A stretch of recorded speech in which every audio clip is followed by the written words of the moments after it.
Ever ends when we go on break. There's a tweet that one of you has actually sent in, and we want to pick it up from there, talking about how if a certain region is not politically correct, they won't get development. And I was asking our audience here, our guest here in studio, Jerry, you saw the story that we did exclusively at Citizen TV. Children undressing, swimming, getting to the other side and dressing. Primary school going children. In Mumias. Yes. In Mumias. Yes. And so what are you telling those kids about tomorrow? And you had the MP solution to that. Is parents on one side of the river, transfer your children to the schools on that side, and the parents on that side. I mean, I listened to that, I was like, this is a guy who saw a Land Rover and jumped into a bush. As in that, this tells you, you know what, we need to build capacity among our leaders, or we need to elect people with capacity. Because some of these gentlemen we have elevated to the level of incompetence. We've gotten them to a place where finally we realize, you know what, the lights are on and there's nobody home. It's a tragedy. There's a river. It's a joke. What happens if there's a river and there's a bridge that the Wananchi had put up themselves that was washed away? You have NGDCF, CDF, those acronyms. You have the CDF fund. You are the local MP. You can build a bridge. Can we please just cut to the chase and do what needs to get done?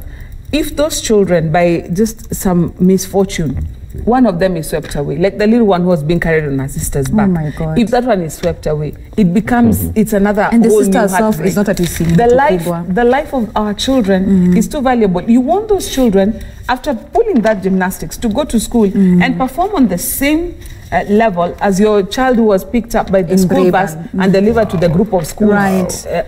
We have to come to a place as this nation where we have empathy for our brothers. It's not all about politics. And that's why that tweet of politics and development being twins, our politicians need to realize, the professor of politics told us, siasa mbaya, maisha mbaya. We are living it every single day. We have to come to a place where our leaders start thinking about the people who took them to power and not just thinking about how am I keeping power. And Jonathan, isn't that where the problem actually lies? Because the moment the electorate believe that if you're politically correct, then there's going to be development, essentially means they're going to vote for someone from their region because they believe this person will bring back development to their place, regardless of their merit or whether their integrity is questioned.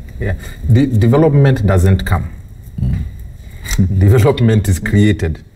And you can't create something if you don't know how to create it.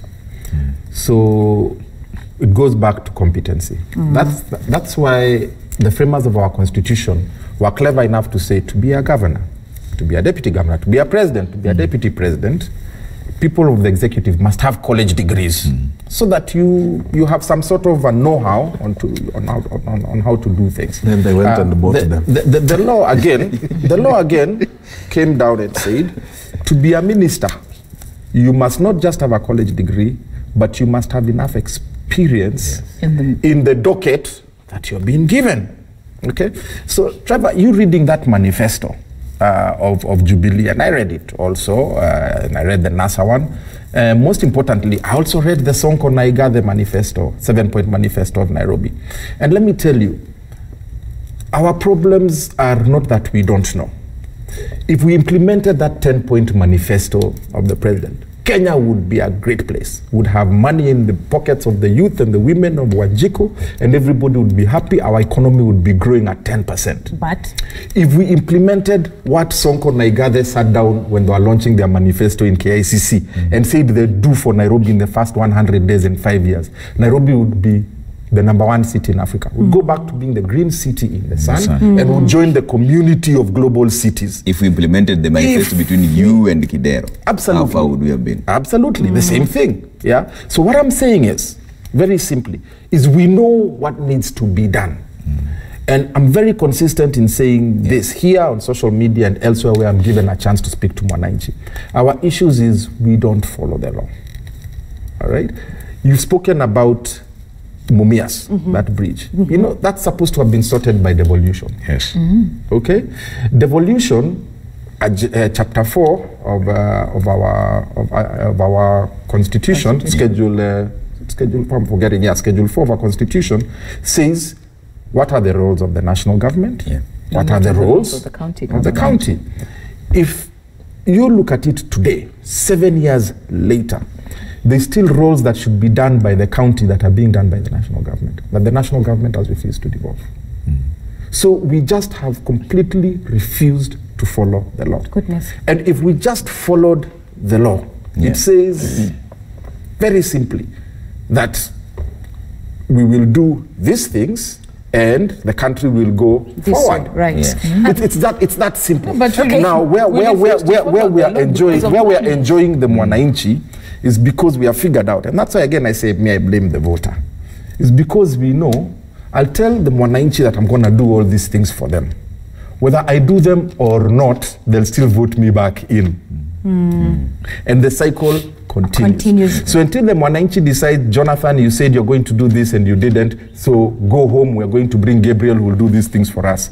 It won't stop. Okay. So the key is with the Mwananchi. Here's the thing, David. At the end of the day, can these two twins, development and politics, coexist in Kenya? In Kenya, where we can have, yes, a healthy political, active environment, while those 600 construction permits are, you know, work is being done, development is being done. Can these two twins in Kenya coexist?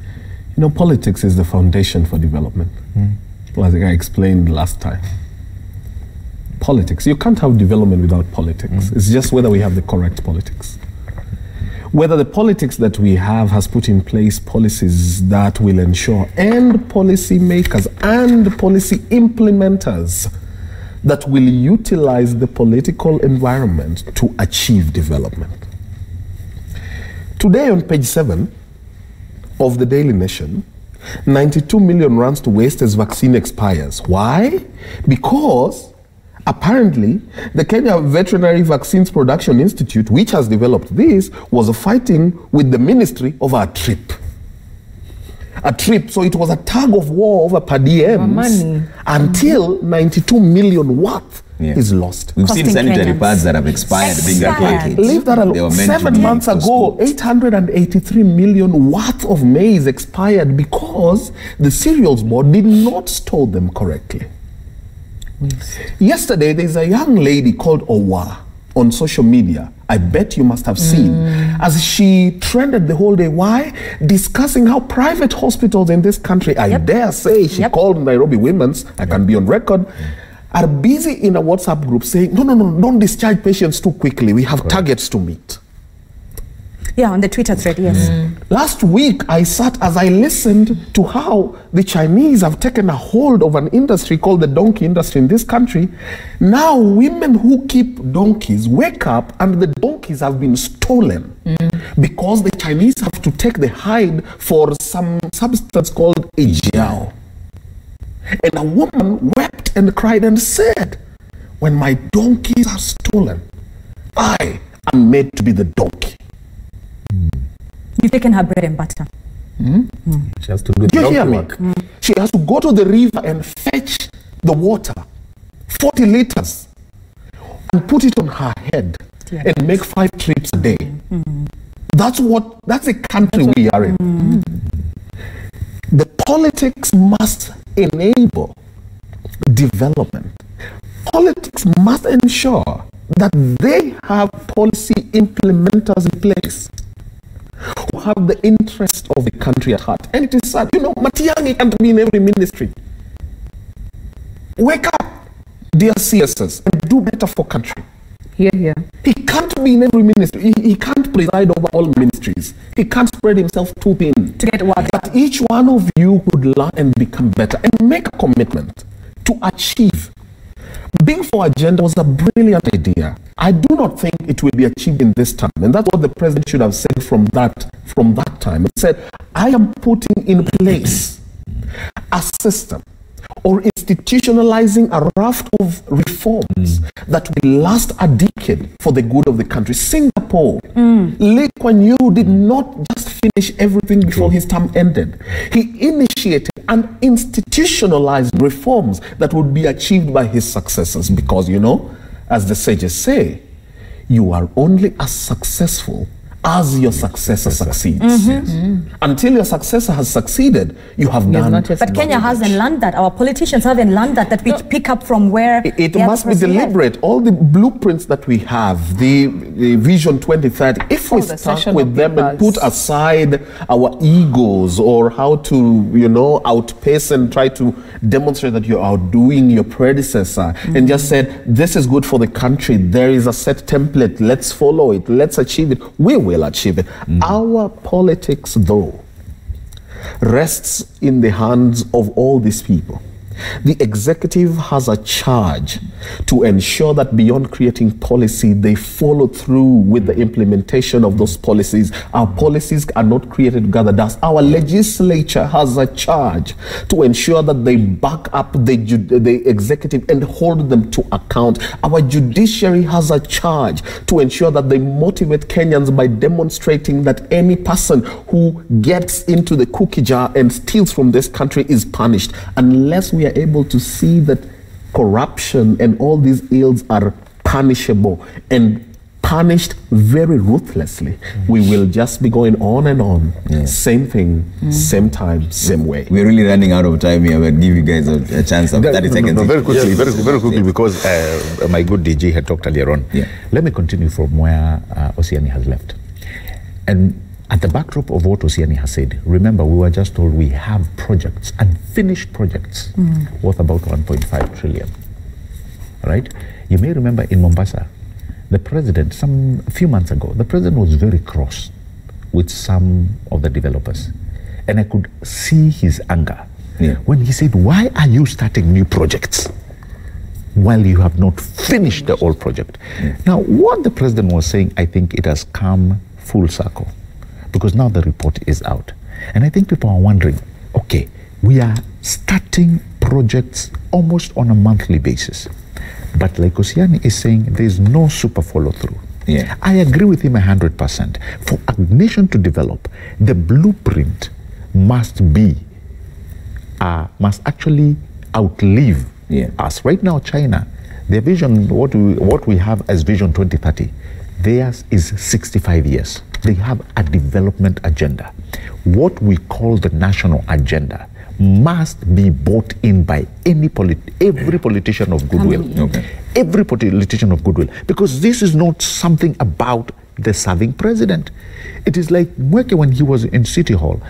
If they left an agenda for Nairobi County, which has actually been looked at by policymakers and professionals, and they say we want Nairobi to be a global city, or to join the ranks of the global cities by the year 2050. Remember, probably we won't be here, but they have left a blueprint where each and every governor coming in, they know the trajectory of the city. Instead of coming in with your own vision? But our politics, yes. You see, your vision, we must not share the vision, but we can share the national agenda. Because the national agenda speaks not for us, but to our children.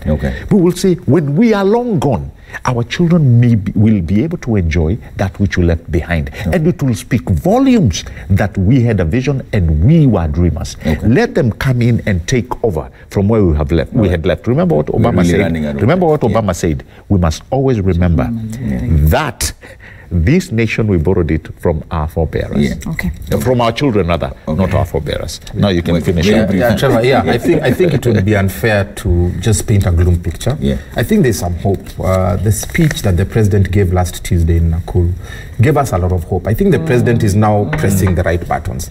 He's been told, or he knows, that the economy is struggling. People don't have jobs. Everybody is disgruntled. And he put in a lot of very good agendas and policy to ensure that we kickstart our economy. You know, interest rate caps have been removed, so now credit can come back in. You saw what he said about the farmers, creating milk processing plants, banana farmers, rice farmers, potato farmers, coffee and tea farmers are going to get incentives so they can create jobs. I mean, that is very positive. That is very good.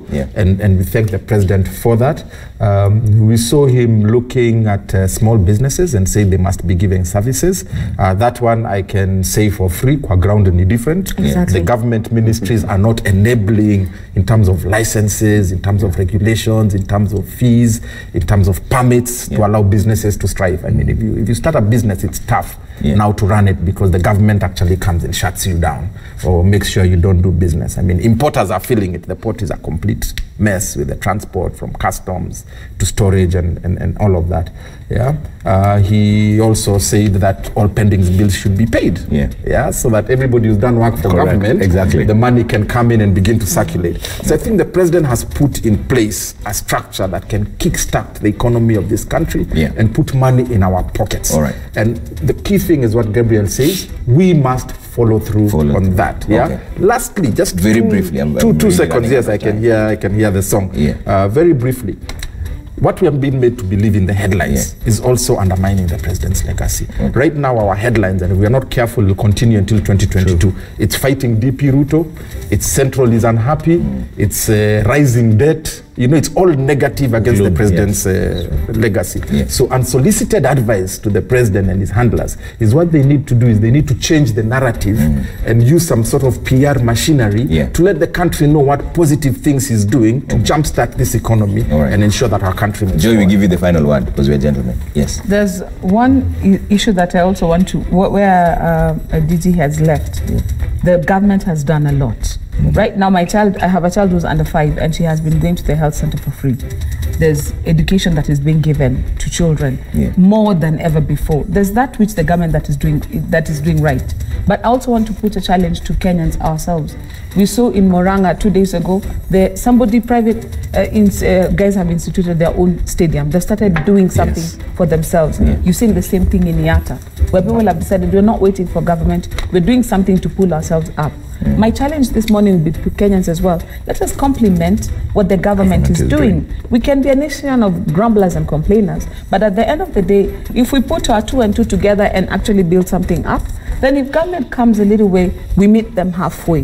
Because our leaders come from us, they serve us, and when they're done with their time, they're coming back to us. So let's also be partners in trying to improve our lives as Kenyans and not just complain all the time. All right. Joy Mudivu, Executive Director, East Africa Center for Law and Justice. Thank you for making time. Gabriel Muduma, Political Analyst. Asante sana. Jonathan Mweke, former Deputy Governor, Nairobi County. Thank you for making time as well. And David Osian, Governance and Policy Expert. Asante for making time this morning. And thank you so much for staying with Daybreak. This is the point where we take a break. There's people working out. Yes, Kimani Mbogo is working out today. Is Not Wednesday. you? No? Well, Okay. Wednesday workout.